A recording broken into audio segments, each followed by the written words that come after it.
eu nasci e me criei na comunidade quilombola de Castanhinho.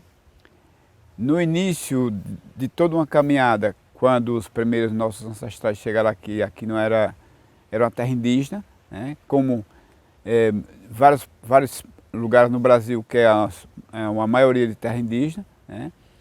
E na época, em 1695, quando aconteceu a Guerra dos Palmares, a gente não tinha noção de um dia que a gente ia chegar em um determinado lugar e ia ficar por muitos e muitos tempos. Mas mesmo acontecendo o massacre na Serra da Barriga, em Alagoas, que na época era Pernambuco, o massacre não acabou, né? E aí pegaram o trajeto do rio Mandaú, que fica do lado da serra, né? E aí conseguiram, depois de muita dificuldade, chegar aqui. Quando chegaram aqui, encontraram os índios, né? Porque desde de Caruaru até Palmeira dos Índios, essa cidade, todas as cidades em torno aqui, era tudo indígena, né? Não parou lá na Serra da Barriga. Porque naquela época, a meta desse massacre foi para destruir mesmo as comunidades, não só quilombola, como os indígenas.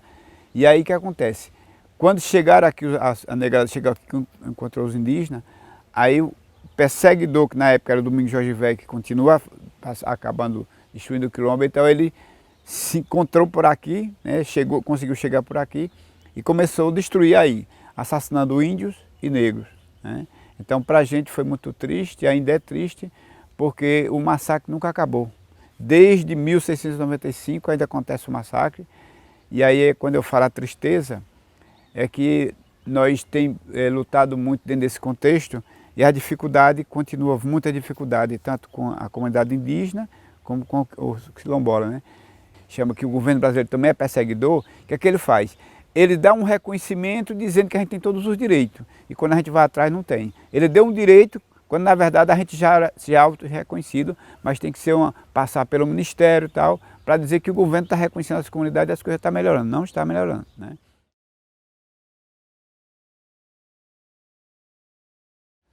Não, a vida de estudante naquela época para a gente era muito difícil, porque na minha época de infância, que não se falava de jovem e adolescente, falava de moço e rapaz, nós para estudar, ou estudava em algumas residências que não tinha escola, uma pessoa que tinha um pouco de conhecimento de grau de estudo mais, dava algumas aulas para a gente à noite, ou então a gente estudava na cidade à noite, isso era muito difícil, porque a gente ia para a roça às 5 horas da manhã, voltava meio-dia para almoço, meio-dia e meia, 1 hora da tarde, a gente voltava para a roça, às 4 horas a gente tinha que retornar para casa, tomava um banho, às vezes não tomava nem um café, quando dava tempo tomava uma água e estudar chegava meia-noite. Isso na época não tinha carro, não era como hoje que tem merenda, não era como hoje que tem alguns benefícios, né, para aquele estudante.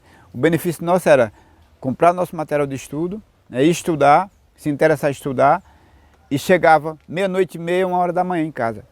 Deitava um pouquinho e já amanhecendo o dia acordando ia para o campo de novo. Era muita dificuldade. Muita gente que queria estudar naquele tempo não tinha como estudar, porque não tinha essa facilidade, né? Para a gente foi muito difícil, né?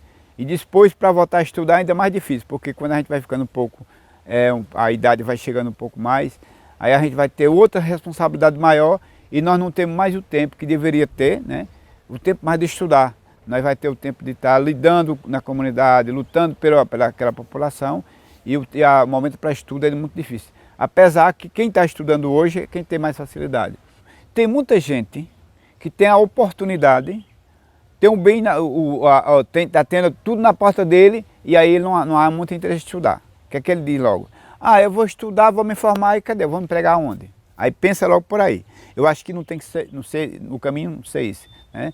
Não ir por esse caminho. Eu acho que tem que pensar o seguinte, no momento que eu estou preparado, no momento que eu estudei, no momento que eu me formei, eu tenho que arrumar uma estratégia para mim conseguir desenvolver um trabalho, depender de minha pessoa. Porque eu acho que não só o emprego hoje vai dar condição de viver, porque tem tanta gente aí que tem emprego e tem outro bico para conseguir escapar, sobreviver, para um complemento mais, né? Além do seu emprego, vai depender das condições. Então acho que precisa muito o desenvolvimento da própria pessoa interessar para acontecer essa coisa, porque, por exemplo, o exemplo Maria, que deu a entrevista hoje. Maria, quando começou a estudar aqui, teve gente da família, a gente disse, oxe, essa aí não vai sair do lugar não. Não vai ter muito interesse de estudar, não vai ser muito bom para ela não. Porque como é que uma menina dessas a primeira coisa que ele diz, menina está na roça, vai estudar para quê?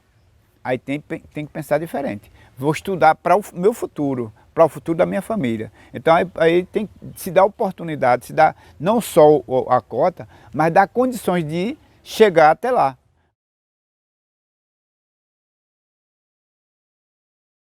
Essa mesma escola, né, com esse mesmo nome, que é a Escola Vigília Garcia Bessa, ela funcionava um pouco distante da comunidade, assim, próximo das casas. Ela ficava distante, porque teve um dono, acho, da fazenda que doou um terreno, não de papel passado, mas ele deixou que construísse aquela escola, né? E os estudantes vinham de lá, da comunidade, e iam para essa escola que era um pouquinho afastada das casas. E era apenas uma sala de aula, né? As salas eram muito seriadas, os alunos ficavam, por exemplo, a primeira e segunda série ficava junto de manhã, e à tarde ficava terceira e quarta série. E a professora tinha que se desdobrar, né, para isso. Eu também não sei se os professores tinham uma formação específica para ensinar, mas eu acredito que, assim, eles tinham muita dificuldade, porque não tinha água encanada para o banheiro, né, porque era só um banheiro e às vezes as crianças não utilizavam aquele banheiro porque não tinham como fazer a higiene.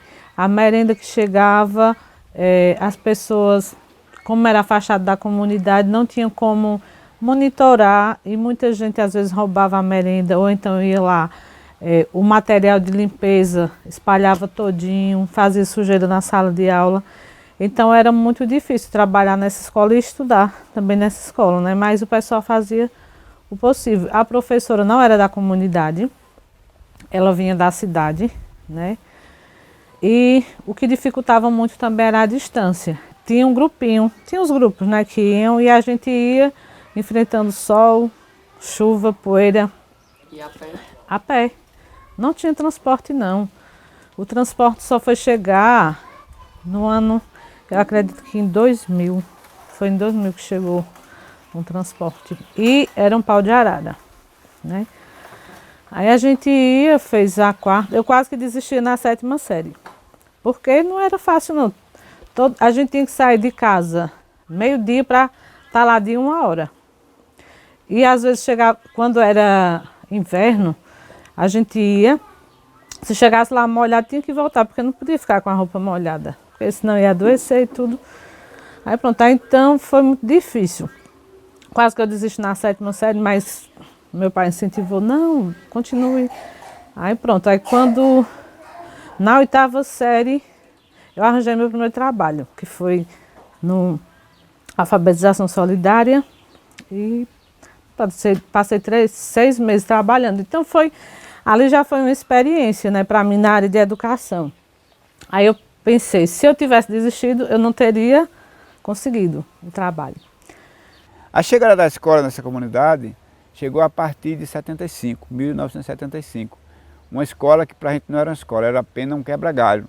Era uma escola que não tinha merenda, era uma escola que não tinha energia, era uma escola que não tinha água, era uma escola que a professora dava aula de graça, não recebia nenhum benefício. Era uma escola que, mesmo que chegasse alguma merenda que isso era um sonho, era novidade, falando de merenda, né, só trabalhava de graça, grátis, né, 0,800. E aí as pessoas nunca pararam um dia para pensar, aí um dia a gente vai ganhar algum salário, a professora vai ter salário, os alunos vão ter merenda, os alunos vão ter uma água potável, vai ter um conforto dentro da escola, né? E aí a gente começou a tomar algumas medidas que teve que tomar mesmo. Antes da construção, ela funcionou na igreja, na capela, na igreja católica, porque não tinha condição de funcionar mais onde era. Aí foi lá na igreja do Castanho. Aqui tem um cruzeiro, funcionou lá há algum tempo, eu não lembro quantos anos, mas também era muito seriada. Era primeira e segunda série de manhã, terceira e quarta à tarde, era uma professora só, mas no caso essa professora já era concursada, já tinha uma formação. Eu não sei se já tinha a escola, mas eu dei aula na igreja, foi. E assim, era o espaço físico. Ficava assim, aquela parte aberta, porque não era daquele jeito a igreja não. Hoje ela está reformada, mas era diferente. Tinha aquele espaço aberto, todo mundo que chegava lá podia chegar e olhar, ver a professora dando aula.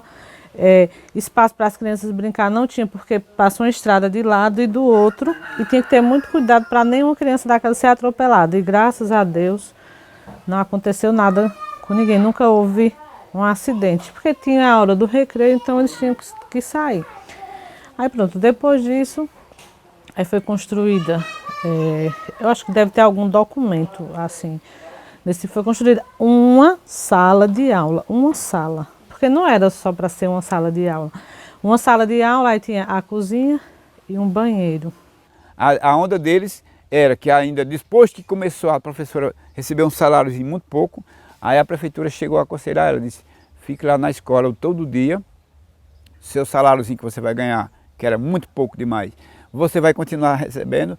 Se os alunos for estudar, não deu o mínimo de importância. Você ficando lá, os alunos não indo, não interessa, porque a comunidade quer muito conforto. Aí o que acontece? A professora nos conversou comigo, eu disse, olha, é prejuízo para você e para a gente, porque a gente também não vai concordar que você fique sentado o dia todinho e os alunos não vão estudar num canto distante. Aí o que a gente fez? Reunimos a comunidade, tomamos algumas medidas e conseguimos, depois que acionou o Ministério Público, tirar a escola daquela localidade que estava muito deserta, muito distante da comunidade, e botar um pouco mais para um lugar central. Depois desse lugar central, ainda teve uma dificuldade. Ela é aqui do lado, que é a vigília, né?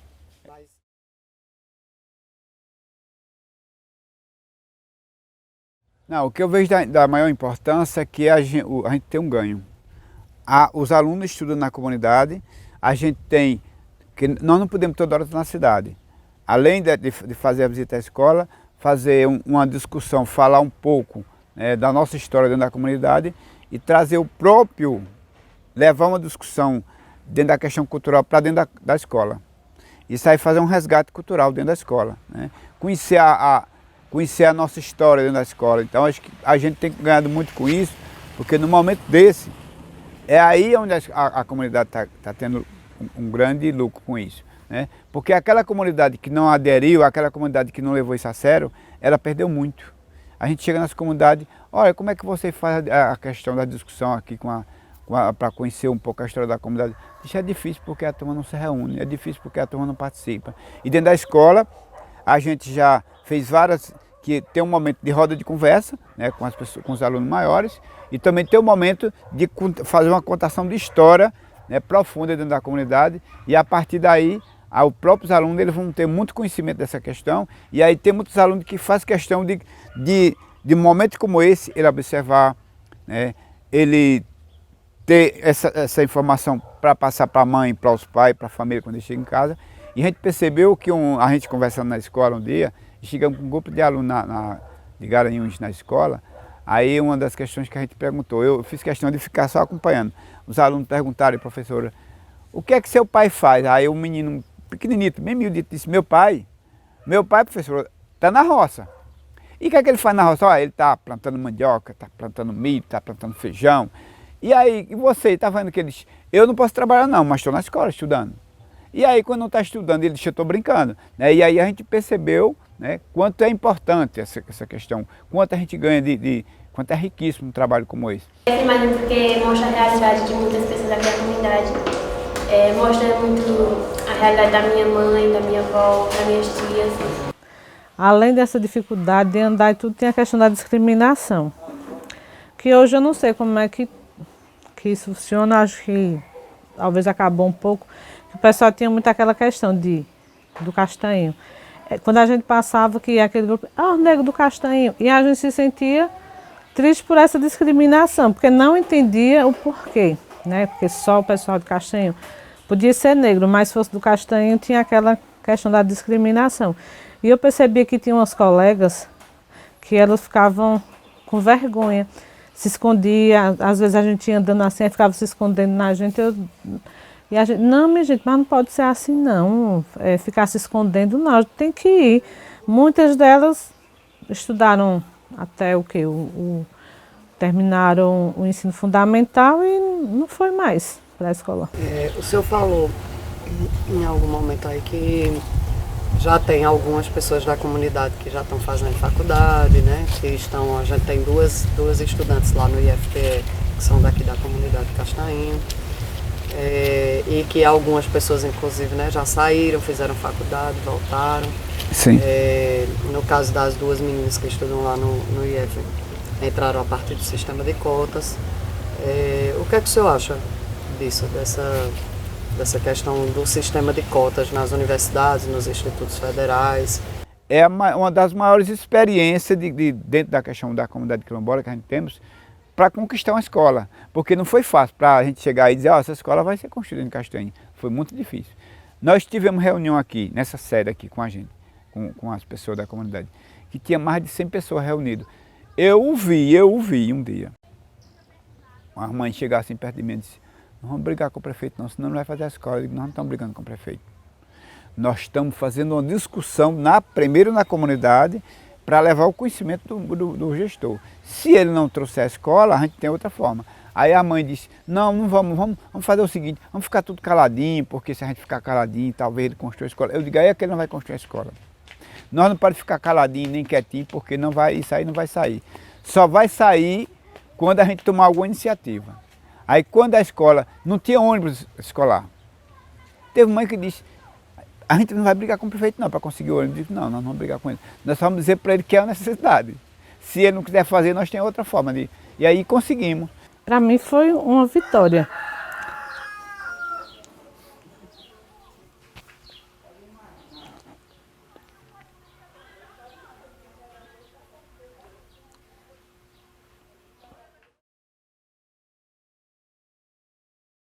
Por que será que essas pessoas não estão indo até o campus? Já que tem uma lei que garante que eles tenham esse acesso. Mas mesmo assim, a gente não viu o acesso dessas pessoas lá. E foi a partir disso que a gente viu a necessidade de ir até essas populações para investigar um pouco do que estava acontecendo, que estava impedindo, estava barrando assim, esse acesso aos estudantes. E, por exemplo, hoje, que é o último dia do projeto, eu fui lá até a comunidade do Caixainho para poder buscar os estudantes para fazer a prova do vestibular.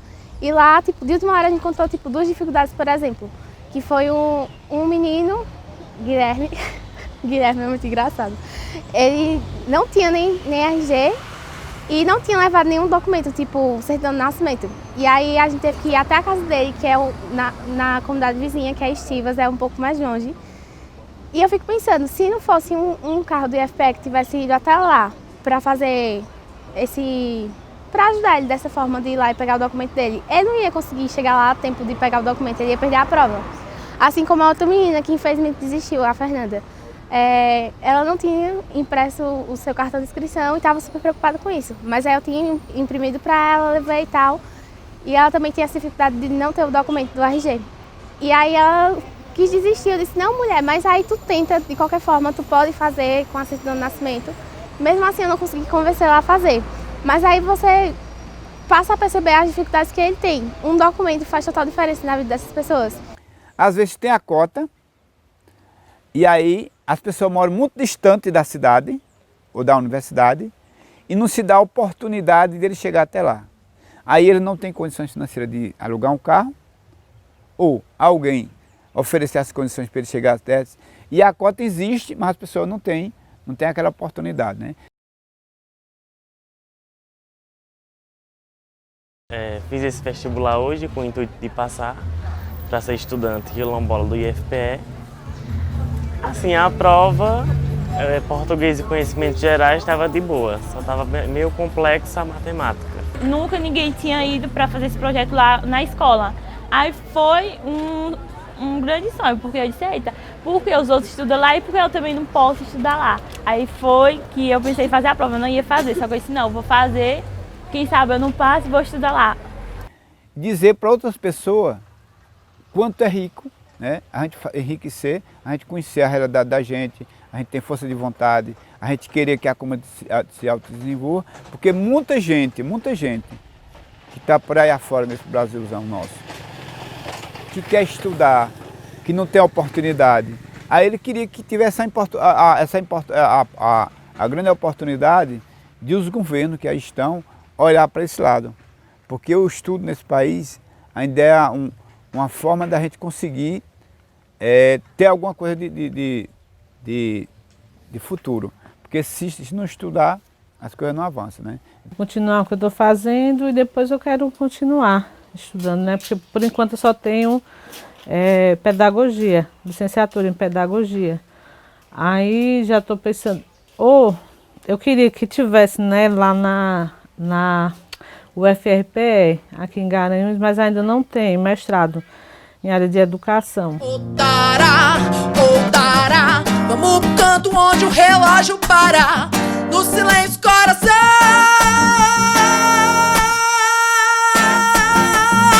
dispara, dará, ei, da para, dará, ei, da pai, a dará, ti, tá bom,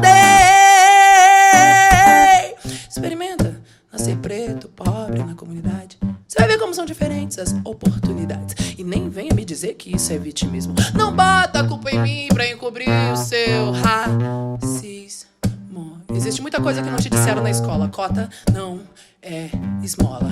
Cota não é esmola. Cota não é esmola. Eu disse cota não é esmola. Cota não é esmola. Cota não é esmola. Cota não é esmola. São nações escravizadas e culturas assassinadas. É a voz que ecoa do tambor. Chega junto, venha cá. Você também pode lutar, e aprender a respeitar, porque o povo preto veio revolucionar. Cota não é esmola.